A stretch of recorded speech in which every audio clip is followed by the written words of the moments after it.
Almost. A little bit more. Oh, there she goes, there she goes. Easy. Oh.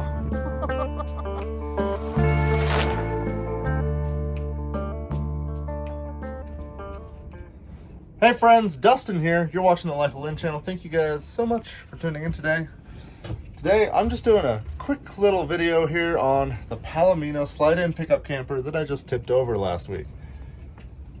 Everything's okay, guys. I inspected the whole thing. This is a fully welded, vacuum bonded fiberglass structure. If the aluminum structure inside the walls was damaged in any way, it wouldn't be able to move without moving the fiberglass panels or the wall panels. And I've inspected every inch of this thing, and everything is okay. So we don't have any frame damage or anything like that.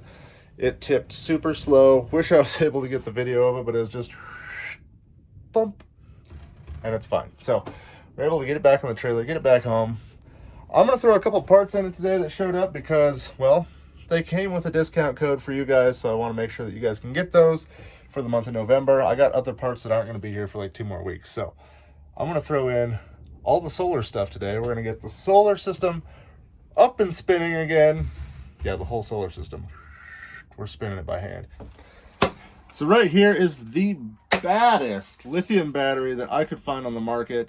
What we have here is a Renogy Pro Series Smart lithium iron phosphate battery. This is a 200 amp hour one too, so it's basically like 4 car batteries in a relatively lightweight, smaller package. This thing's even got its own heating function, so in the middle of winter, for proper charging with lithium batteries, they need a little bit of warmth. This thing will warm itself up in order to still charge itself off the solar, even if you got this rig sitting out in the freezing cold. It's super cool, but the first thing we need to do is check to see if this good sized battery here is even going to fit in this rig. Come on down with me. Come on down. Let's see what we got. Okay, so down here in the hole, this thing was designed for 2 batteries. Look, it's got vents here and here, and floor vents, 4 of them. A little excessive, but if it was a traditional lead acid battery, then you do need to cover those batteries and vent them, because they produce poisonous gases when they're charging. These lithiums do not. They are sealed units, so we can actually take out those vents. Now, they do recommend that you have airflow around this thing to keep it cool in the summertime, so we'll make sure that we have space around it for airflow. But I am going to take out this old battery box that's in there, unscrew that, clean this up, and then we'll measure it and see if this bad girl's going to fit. And then we'll get that solar charge controller hooked up, figure out all the spaghetti that's everywhere in here. And that's what I have my multimeter for. So give me a minute here. I'm going to get situated. We'll see if this thing fits. All right, I'm going to get in the spaghetti on this thing. That's another thing about these newer campers. This thing's only 2 years old, but I mean, just look at the way they throw this stuff together. Yeah, there's a couple of straps that hold some wiring, but there's a lot of just stuff packed in places, and it's not tidy and neat at all. Like, it's a waste. Like, this should have been mounted, I don't know, down here or back there, and this could have been a little cabinet right here. That could have been, you know, that's like 8 inches they're wasting. It could have been a nice little storage place. Just, you know, me venting, rambling. You know, they could have put bug screens in these battery vents too, you know. The flies, they just come right in this hole. And there's 2 of them. Look, we're just gonna solve this problem right now. Get on there. All right. Now the flies can do a circle track. Yahtzee. You know, you never want the screw to fall off until you do, and then it doesn't. Come on now. Let's get this out of the way. All right. Also, I'm going to add some screws to this because that's going to break just flopping around. I'm guessing the people that were taking everything out were thinking about stealing this, but decided not to at the last minute. I don't know. Let's put some screws in it real quick since we got one stuck on our drill. All right, got it cleaned up a little bit, and I fixed the holes with my favorite substance of all time, aluminum tape. You can make exhaust, build a house, about anything with this stuff. It's like duct tape, except once it's stuck to something, it basically turns into metal. It's amazing stuff. We like this. Anyway, now I have a spot down here. I think the battery will fit. Wish me luck, I need both hands. Now this is lighter than 4 car batteries, but she ain't light. You're just gonna go at an angle. Oh yeah, use your back. Use your lower back a lot. Oh, beautiful. Now all I gotta do, I'm gonna grab a little piece of 2x2 and I'll just mount that right across the front so this doesn't move forward. It basically can't go left or right any, but I guess I could try to slip a little piece of wood right there. Next, we just got to figure out what all our wires do. So we'll go through that, and then we'll mount that charge controller to some of these live wires over here. Be a good time. Well, would you look at that? Interestingly enough, I found a piece of 2x2, looks to be about the right length, that already had screws in it. The convenience here. Other than the fact it's kind of like right in those holes, so that's not going to work very good. I'm going to slide this over. Oh, yeah. That'll hold that battery there. Now, that battery shouldn't slide around. She's pretty heavy. The only time that this would be a problem is if you rolled the camper, because there's nothing holding the top, so it would probably go flying into that cabinet up there. Yeah, so, but, when would that ever happen? Yahtzee! Ooh, right through it. Soft floors in these. Like butter. Battery's mounted. Let's find some grounds. These look like grounds. Battery negative. Battery negative. Guys, if you didn't know, RVs are kind of interesting. They're special. Because on a car, black is your ground and red is your positive. Well, in RVs, that's true. And then also not true. Because they can also be black hot, white ground. So you really got to look at where your wires are going and where they came from. And of course have a multimeter so you can make sure you're hooking up things. You know how many times I've seen people hook up the battery backwards in a camper because they think, well, black's got to be ground, so I'm going to hook that up to positive. Nope, I've seen so many people do that batteries have reversed polarity. Yeah, that's correct. The negative was putting out positive 12 volts. I don't know how it didn't burn down. So keep an eye on your wiring in these things, folks. All right, after going through and looking at all the wiring in here, I think these are our only 2 grounds here. So that's fantastic. And actually one of them goes directly to where our solar charge controller is over here.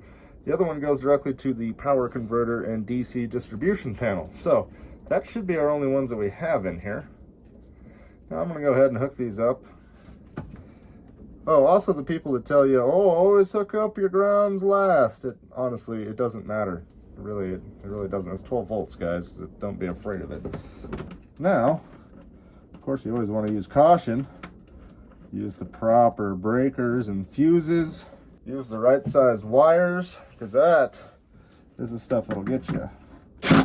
It's the stuff that'll burn down your sweet little camper you just picked up for cheap if you don't know what you're doing. On the positive side, we got a couple things going on. First of all, the folks over at Palomino, which I believe is Forest River, installed this 50 amp breaker for the DC circuit. We got 2 circuits coming in here, or going out it would be, and 2 circuits over here. This one goes directly to the battery. This one goes to the solar charge controller, and it has its own 30 amp fuse. Your solar charge controller has to be hooked up to the battery all the time, otherwise it can damage the solar charge controller if there's just a solar panel hooked up to it and no battery. So that's why that bypasses this breaker, to make sure that this battery is always being charged as long as the sun is going. So it's important to have this set up like that. All right, no sparky sparks. Go ahead and thread that guy in there. Make sure it's not cross-threading like mine is. Now you want to properly torque these real carefully. Yep, that's about right. All right, now this breaker, it's annoying that it's just floating around in here, so I would ideally like a place to mount it. Looks like it actually mounted right there at some point in time. That'd be slightly cleaner.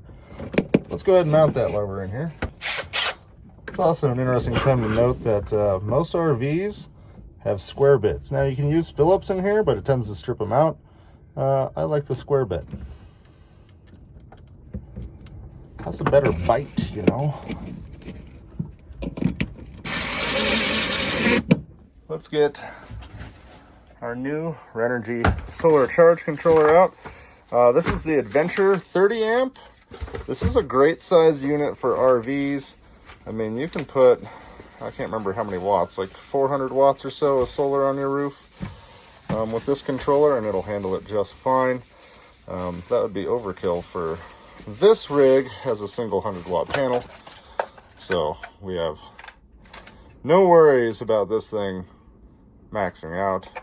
And it's got some cool functions on it too. We can set it up for the lithium battery and change the charge parameters. That way we charge that thing properly. And also it does have a cool little USB port on it so you can charge your phone and stuff. The reason I'm hooking this thing up with a live battery is this thing has to see battery voltage before it sees the solar panel voltage. So we're gonna do that. Pop those guys right in the bottom there. Find a nice place to mount this and just Zeus her right to the wall. All right, wired up the solar charge controller. Now, the back of the case isn't labeled for some reason, but if you pop the case off, the tabs underneath here are labeled. So battery positive, battery negative, PV positive, PV negative. Pretty straightforward. Put the case on, run these wires to it, make sure they're nice and tight, but not too tight. All right, now that they're hooked together, our 20 volts that we had at the solar panel should be close to battery voltage now. Yep, 13.1, so the charge controller is working, so this should be about the same. This should be about 13. Also 13.1, perfect. All right, guys, don't be afraid to just throw this thing up there and, you know, eyeball it a little bit. Yeah, that seems pretty good. As long as you're good at eyeballing. Solar charge controller is mounted. All right, and also don't forget the most important thing about owning a truck bed camper is you got to put all the stickers of the stuff you bought for it all over it, you know, mostly the back window, but you know, maybe we'll put those in somewhere. That way people know what you're about. P.S. Renogy helped us out a huge bunch on this one. So the battery and solar charge controller, both Renogy products, they are offering you guys for the month of November. This is like an early Black Friday special, like a lot of percentage off. I can't remember, like 8, 10, something like that. I'll put the link down in the description with the promo code, and that promo code is going to get you guys on there. And I think the promo code's Life of Lind BF8. It should have been BFB in my opinion, but you know, they didn't want to go for that. So anyway, promo code down at the bottom if you guys want to go get one of these. They are on sale right now, and that is a smoking hot deal. Also, solar panels and charge controllers and power inverters and all that stuff also available. Let's see if we have power. Oh, we don't have power. I don't have power. The solar's hooked up to it, I know that. But we don't have power to anything else in here. So we're gonna have to figure that out real quick. Now, when I plugged this thing in the other day, all the circuits lit up, so I know that the power coming from the power converter is good. Now we gotta look for any blown fuses on the mains here. And of course they're all fine, so not our problem with fuses. So might have to dig into some of this stuff because I don't know what this was here for, but you know, that might be part of our power issue. Let me grab the multimeter and get this figured out for us. This is some questionable wiring. I don't know if this is factory. I hope not, but look at this. This is a giant wire nut. Black electrical tape on it. Just kind of taped up back here. This has all the hots run into one. And then a couple of them go into the converter. It's pretty oddball, not gonna lie. So tracing those wires back up, they do go to that top piece there with 2 pink wires in it. That's our battery disconnect switch on the outside. That way you can disconnect your battery completely in case you're outside the camper and know that you're going to be gone for a while, so you can just disconnect the internal power, which is a nice feature. But this is a mess. I really hope this is not factory wiring because this is bad. It's just spaghetti piles times 10 back there, and that's scary. All right, I'm not entirely sure the wiring worked in this thing before I got it, or it's a possibility that all the stuff they disconnected and took out caused some problems. Either way, I ended up cutting a bunch of wires out that we didn't need, wiring stuff up the right way, getting the battery dialed in. It is connected to the cutoff switch. All this stuff's going to get pulled out because I've disconnected it, and we have power, which is great because, well, the sun, it's gone down. It's dark outside now. Okay, I think we have solved our first electrical issues with this thing. I'm going to go ahead and clean this mess up, get it all put back together, and we'll work on the rest of it another day. I just discovered something that potentially saved this camper right now. Okay, so the old battery box was sitting up here, right? And I just scooched it back, and all of a sudden I heard a spark and the lights dimmed. I pulled it away and realized that, oh, no big deal. Our power wire for our refrigerator, because you need a 12-volt supply for these RV refrigerators, was just touching right here, and also the ground was on it. So it was basically a short circuit to ground. No big deal. I pulled the battery box away and pulled it out real quick. Okay, no longer touching. But why didn't the fuse blow? Every circuit in here should be on like a 15 to a 20 amp max fuse down here, right? Well, in our giant jumbled mess of wires, now there's 5 or so going into this guy here providing power to the box. Well, I took a bunch of them out because I realized we didn't need them. Couldn't figure out what this yellow wire did. Guys, that was a direct wire into our battery positive. It wasn't in the fuse panel anymore. That's a big no-no. That thing, had it kept short-circuiting, the wire would have got hot, the insulation would have melted, it would have caught fire in the walls, under the floor. The whole thing would have went up in flames. Now, luckily, I knew what I was doing, and I pulled it away real quick. It's fine. It only touched it for half a second. But it wasn't quite enough to trip our 50 amp breaker yet. But it was definitely enough to roast one of these smaller wires. That's why they have to be on a 15 amp fuse like this. That's what this fuse block is for. All these different circuits go to different things. You know, there's going to be the water heater controller, the furnace, you know, the lights, the refrigerator, all that stuff is on here, okay? I'm not sure why that was wired that way. I'm now going to go through and take all this stuff out that doesn't look factory and fix it. This has got to be going into this guy here. I'm sure there's a circuit in here where he's missing, where he was supposed to be on one of these fuses, because all the fuses come out and go into these splitter blocks here, okay?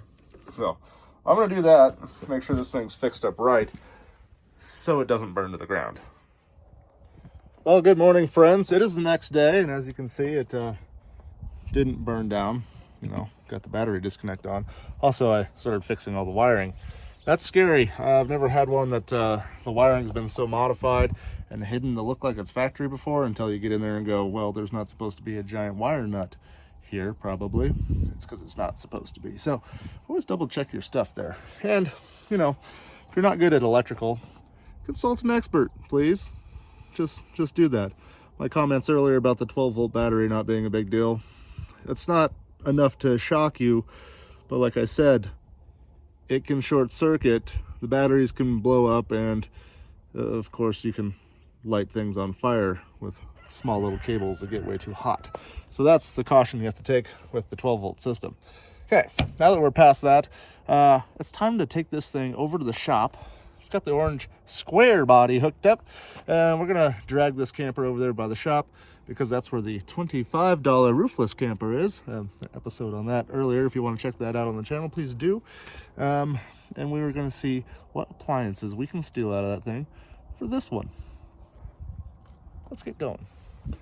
Now it's getting to be that time of year where it is getting chilly, and it's brown out there because everything's dead. So We're looking at snow in just a couple days, actually. Oh, P.S.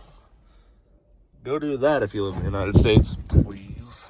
All right, let's get this old girl fired up. This is one of my absolute favorite trucks of all time. Found this dead in the field, video on it too. Let's see, 1 pump or 2 pumps today? It's about 40 degrees, 1 pump. Let's see if she fires. Oh, almost. Do her next year. Come on, old girl. There we go. Basically, purrs like a kitten. We'll let her warm up for 10 seconds. Look at the oil pressure on this rig. And the alternator works.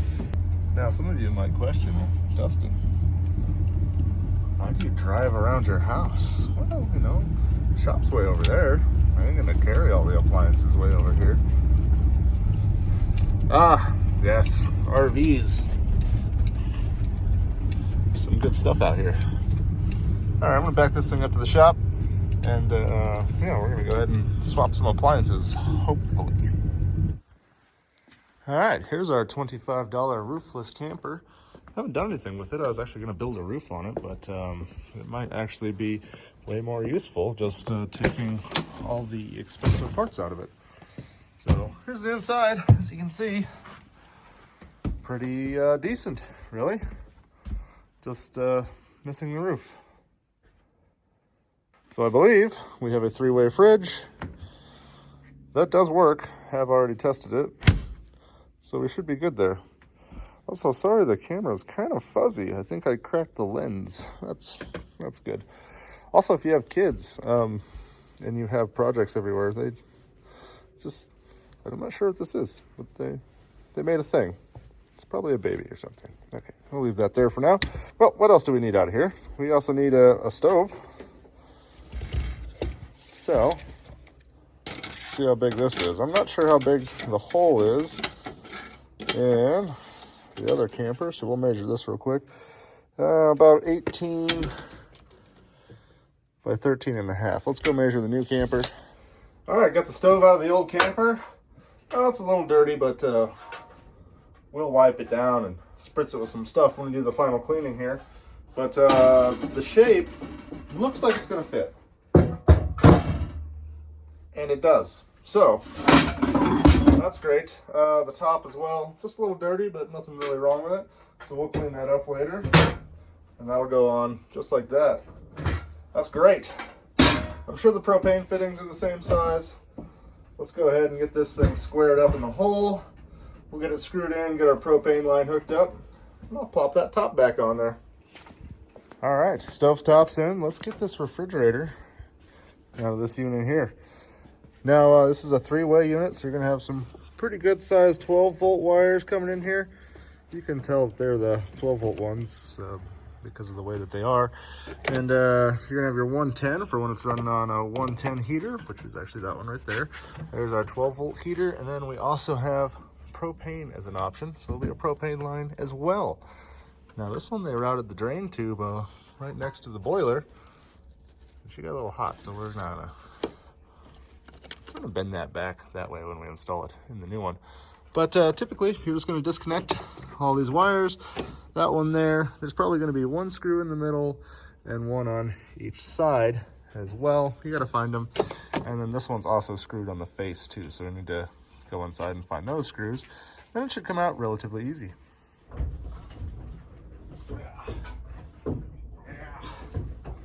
Does this fit? Oh, it doesn't fit. Oh.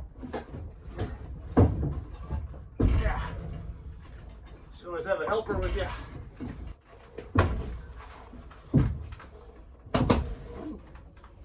Don't stab a hole through the couch. Brother just did.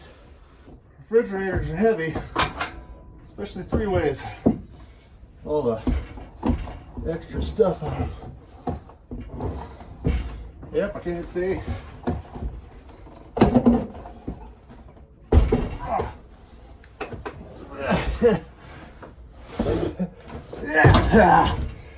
You just make a lot of noises. Yeah, come on, it fits like a glove.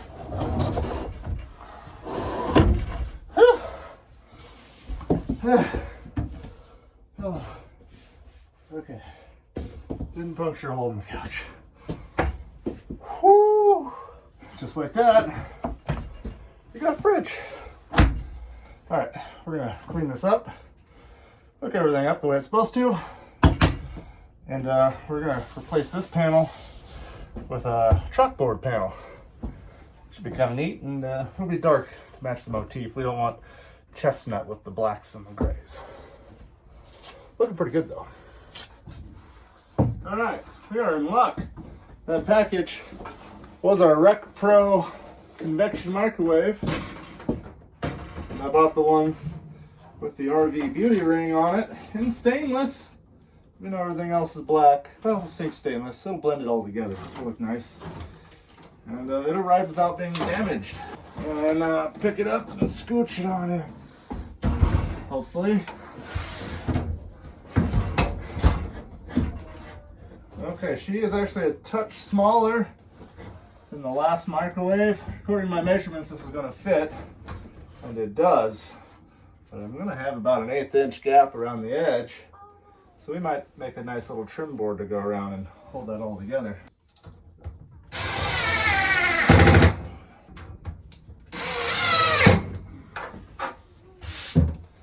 All right, well, that's in there. Doesn't look too bad. We'll fill these screw holes and build our own little beauty ring around that out of some wood, or maybe I'll go and get a little piece of stainless and we'll do a double back stainless piece on it. But convection microwave's in, countertop stove is in, refrigerator's in, wiring is fixed, solar is on, new 200 amp hour deep cycle battery is in, and there's not a whole lot left to do inside. Oh, I guess I should install a furnace. We're gonna install a furnace real quick, and then we're just down to the details. All right, well, I found the furnace and the other one as well. What do you guys think? Am I gonna get lucky and this is gonna fit too? And everything's been close enough. The fridge was like an exact fit, so was the stovetop. So we got a nice little Airxcel. It's a 2011 unit. Looks like it's hardly been used because most people don't use their slide-in pickup campers the way I do, which is year-round. Looks like the exhaust ports even match up. One thing is my wiring in here is on the left side, and it's pretty tight. I don't think it's going to make it all the way over the top to the right side, which is where my wiring is on this one. So I'm probably going to have to cut these little ends off and put some little 8 to 12 inch extensions on them. All right, shut the juice off because I do have live wires sitting there. I'm going to slide this thing in here and just make sure it fits, and hopefully the exhaust ports line up so I don't have to drill new holes out of the side of this thing. They look really close, so we're going to find out. Well, so far so good. Now I can't see my exhaust ports to line them up, so it is always a pain to try to get these things to... There we go. Now there's a black beauty ring that goes around this, and it's not quite seated all the way back, but it does fit. And those exhaust ports line up on the back there. So that is fantastic news. Well, friends, I still have some work to do to get the speakers in there. The fridge is in. All the appliances are now in here and operational. We do have some touch-ups that we got to do. Still going to replace the center part of that cabinet door. Got to make a little trim piece around the microwave, and decided just to take the bathroom door off because it was damaged. And we're just going to put a nice full-length mirror right there. And this already had a curtain for the bathroom, and it looks fine the way it is. Also, the door takes up a ton of space in here because it sticks out about 2 inches. And this is a tight area to walk through. And when the door's all the way open, it's about a foot into your kitchen. So I don't like it in the first place. We're just going to get rid of it. That solves that problem. So join me next time. I'm going to touch up the inside. We're going to go ahead and repair the outside as well. That just needs a little polish. And we're going to replace that drip rail that got damaged when it tipped over. And that's about it for this thing. I'll hit it real quick with a good detail, clean it up, get it posted for sale, and we'll see how much money we can make off of it. Hope you guys join me for that. Please subscribe if you haven't already. Of course, hit the bell for notifications because I have a 77 Winnebago that's coming up in a very, very short while on a video, and I think you guys are going to love that one as well. So join me for that one, friends. Thanks for coming along today on this little repair video. You guys said you wanted to see me repair them. I said, okay, so here's the video for that. That's for you guys. Thanks again so much. God bless each and every one of you guys, and we will see you in the next episode.